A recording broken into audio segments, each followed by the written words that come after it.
அது என்ன எதிர்காலம், நிகழ்காலம், கடந்த காலம்னா? பல பேர் நீங்கள் பேசுனீங்கன்னா நிகழ்காலத்தில் இருக்க மாட்டாங்க. சார் நாங்கள் சென்னையிலேருந்து குத்தாலத்தில் குளிக்கிறதுக்கு போனோம். இப்போ மெட்ராஸில் இருக்கலாம் குளிக்கணும்னா குத்தாலம் தான் போகணும். மெட்ராஸில் குளிக்கவே முடியல.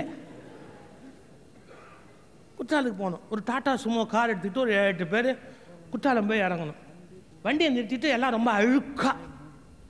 குற்றாலத்தில் குளிக்கிறதுக்கு அதான குவாலிஃபிகேஷன், அழுக்கா. குற்றாலம் போய் குளிப்போம். ராத்திரி கொஞ்சம் லேட்டாகி போச்சு. நாங்கள் போய் சேரும்போது லேட்டாகி போச்சு. போய் அருவியில் நின்னோம், குளிக்கலாம் அப்படின்னு. எங்கள் கூட வந்தாலும் ஒரு படுச்சல். சீக்கிரமாக குளிச்சுட்டு வாங்கப்பா, சீக்கிரமாக குளிச்சுட்டு வாங்கப்பா, இட்லி கடை மூடிடுவான், இட்லி கடை மூடிடுவான். அதாவது குளிக்க விட மாட்டேங்கிறான். சீக்கிரமாக குளிச்சுட்டு வாங்கப்பா, உங்கள் இட்லி கடை முடிடுவான், அப்புறம் சாப்பிட முடியாம பட்டினா கிடக்கணும், இட்லி கடை முடிடுவான்ப்பா, சீக்கிரமாக வாங்கப்பா.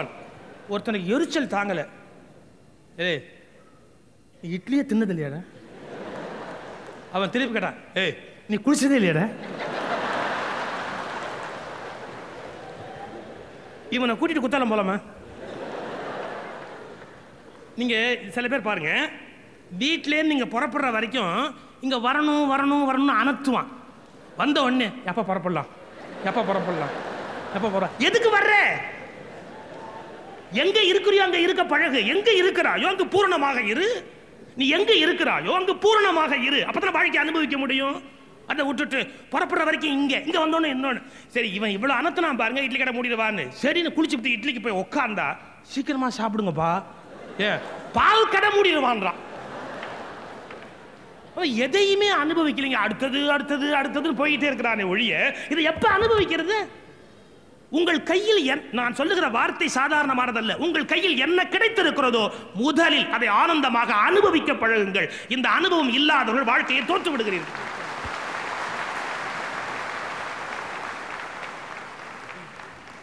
கிடைத்திருக்கிற அரிய வாய்ப்பு அதை எப்படி இழக்க முடியும்? வாய்த்தது நம் தமக்கு இது ஒரு மானுட பிறவி. இந்த பிறவி விட முடியுமா? இந்த பிறவியில் என்ன கிடைச்சிருக்கோ முழுமையாக பார்க்க வேண்டாமா? இது யாருன்னா கடந்த காலம், எதிர்காலம். அப்ப பார்த்தாலும் எதிர்காலத்தை பற்றியே பேசுறது. அடுத்தது அடுத்தது அடுத்தது அடுத்தது இதை ஒண்ணுமே அனுபவிக்கல. இன்னொரு கேஸ், அது கடந்த காலம். In 1932 who asked you? In 1932 வரவே மாட்டான் மாதிரி ரொம்ப எரிச்சல்ல. ஏன்னா வேற வருஷமே தெரியாதான்னா. In 1922 மறுபடியும் ரீவைன்லேயே போறான் சார். ஃபாஸ்ட் ஃபார்வேர்டுக்கே வர மாட்டேங்கிறான், பின்னாடியே போறான் பாட்டுக்கு. என்ன 1932 அவன் சொல்றான், காலம் ரொம்ப கெட்டு போச்சு சார். கெடுத்தவனே சொல்றான்.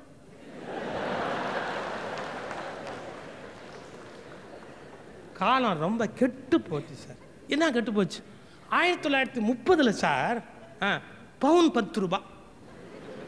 1930 சார் பவுன் 10 ரூபாய். இன்னைக்கு 4000 ரூபாய் விற்குது சார். அவன் கேட்கறான், 4000 ரூபாய் விற்குது, இந்த நாடு உருப்பிடும்? ரொம்ப நாட்டை பற்றி வர ஒரு பெரிய கவலையா? 1930 சார் பவுன் 10 ரூபாய் சார். இப்போ பாருங்க 4000 ரூபாய் பவுன் விற்குது, இந்த நாடு உருப்பிடும்? அப்போ ஒருத்தன் கேட்டான், ஏய் 10 ரூபாய் வித்த பவுன் நீ ஒரு பவுன் வாங்கல, 4000 ரூபாய் வித்த பவுன் நீ வாங்கல, அது என்ன விலை வச்சா உனக்கு என்னடா? கரெக்ட். இப்ப எப்பவுமே வாங்க போறது இல்ல. வாங்காதவனுக்கு எது என்ன விலை வித்தா என்ன கவலை? 1930, 1920, 1910 வெரி சாரி. இவர்கள் ஆபத்தானவர்கள். நண்பர்களே, இவர்களை விட்டு விலகி இருக்க பழகுங்கள். இவர்கள் கடந்த காலத்துக்கு அழைத்து போய் உங்களை கல்லறையிலேயே மீண்டும் வைத்து விடுவார்கள்.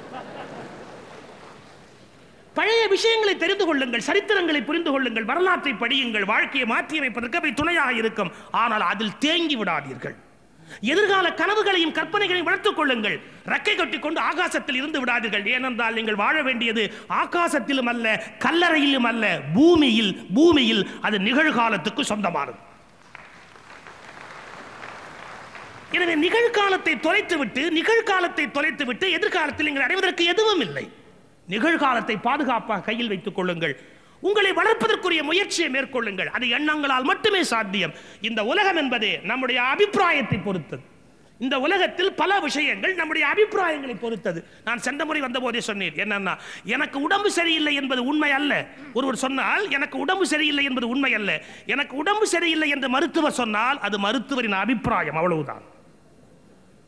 அது மருத்துவரின் அபிப்பிராயம், அவ்வளவுதான். ஏன் என்னுடைய கேஸ் ஹிஸ்டரி இன்னொரு டாக்டர் பார்த்துட்டு சொல்றார், ஒண்ணுமே இல்லை சார், ஏன் சார் பயப்படுறீங்க அப்படிங்கிறார். அது அவருடைய அபிப்பிராயம். எனவே உங்கள் நோய் கூட நோய் அல்ல, உங்கள் அபிப்பிராயங்களாகவே இருக்கலாம். அபிப்பிராயங்களை மாற்றினால் பல பேர் நோய்களில் இருந்து வெளியில் வரலாம். அது ஒத்த தலைவலி என்ன விடவே விடாது. என்ன எழுதி வச்சிருக்கா, உன்னோட தான் கூட கொடுத்த எழுதி கொடுத்துருக்கா, ஒத்த தலைவலி என்ன விடவே விடாது அப்படின்னா இது ஒரு அபிப்பிராயம். இந்த அபிப்பிராயத்தை விட்டு வெளியிலே வாருங்கள். கண்டிப்பாக நீங்கள் வெற்றி பெறுவதற்குரிய வழிமுறை எவ்வளவோ இருக்கிறது.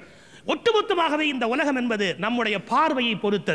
ஏன் இதுக்கு பார்னு பேர் வச்சா தெரியுமா? நீங்கள் எப்படி பார்க்கிறீர்களோ அப்படியே இது தெரிவதால் இதற்கு பார் என்று தமிழிலே பெயர் வைத்தார்.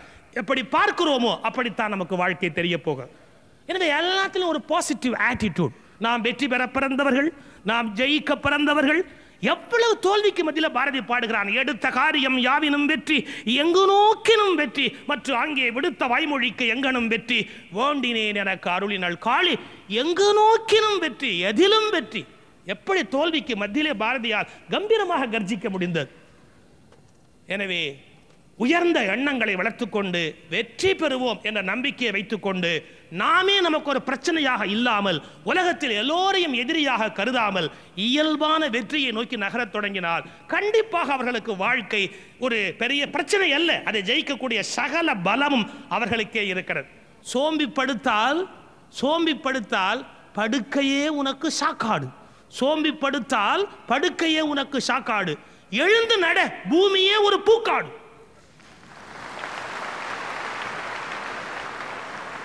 சோம்பிப்படுத்தால் படுக்கையே உனக்கு சாக்காடு, எழுந்து நட, பூமி ஒரு பூக்காடு.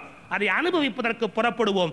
வாழ்க்கை நம்மாலே வெல்ல முடியாத ஒரு பெரிய சவால் அல்ல, அது நம்முடைய கைக்குள் அகப்பட்டிருக்கிற அருமையான ஒரு பொற்கிண்ணம், ஒரு அருமையான அனுபவம். இந்த எண்ணத்தை நீங்கள் மாற்றி அமைத்துக் கொண்டு இன்று புதிதாய் பிறந்தோம் என்ற எண்ணத்தோடு அந்த எண்ணத்தை உங்களுக்குள் விரித்துக் கொண்டு விட்டால் உங்களுக்கு ஒவ்வொரு நாளும் இனிய நாள், இந்த நாள் ஒரு இனிய நாள் என்று சொல்லி வணங்கி விடைபெறுகிறேன். வணக்கம்.